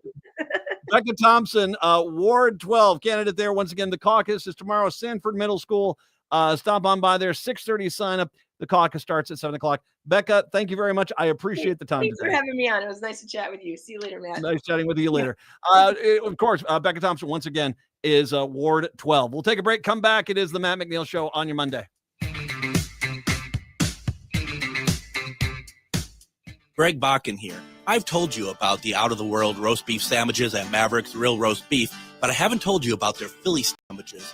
Turkey, bacon, avocado sandwich, BLT, crispy chicken, fish sandwiches, brisket, or pulled pork. Okay, you get the idea. They make a lot of delicious food to the same standard as their famous roast beef sandwiches, and now I'm starving. I'm going to go to Maverick's Real Roast Beef off Lexington and Roseville, and you need to go too. Check out their menu at mavericksbeef.com. Hey, Twin Cities, ready to turn your side hustle into a main hustle? Struggling to grow your business or find the capital you need? We've got the solution. Join us for the Capital Readiness Summit, April 10 through 12 at the Wilder Foundation in St. Paul. This 2-day event is packed with hands-on workshops and powerful networking opportunities.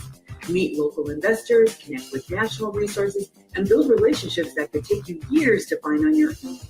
This is your chance to level up your business and join the thriving small business ecosystem. But don't wait, this event sells out every year. Act now.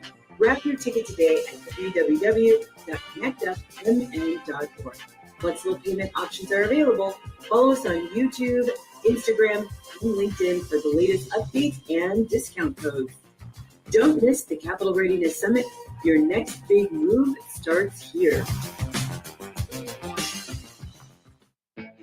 Tune in for Philosophy Talk, the program that questions everything except your intelligence. Coming up, the philosophy of smell. Why have philosophers turned their noses up at olfaction? What have they got against the smell of freshly baked bread? Yeah, focusing on our sense of smell can help us gain new insight into perception, thought, and language. You think those insights will really pass the philosophical sniff test? The philosophy of smell. Next time on Philosophy Talk. Catch Philosophy Talk every Sunday morning at 8 on AM 950, the progressive voice of Minnesota. Are you experiencing troubles with thinking, comprehending, or speaking, have post-COVID brain fog, ADHD, concussion, tremors from Parkinson's, mental health issues, or simply striving to maximize your brain's potential?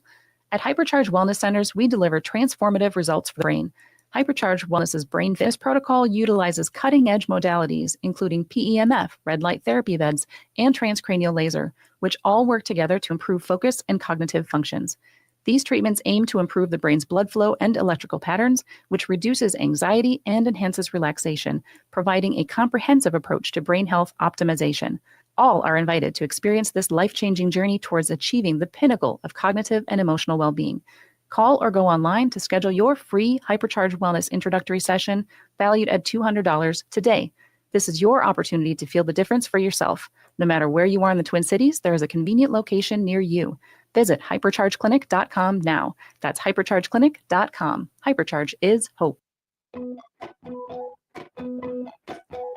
It is the Matt McNeil Show. A bit of sad news to end the show with today. David Burley, the longtime co-owner of the Blue Plate Restaurant Company, has died. He has a motorcycle crash on Sunday in Wisconsin, just to the east of Minnesota.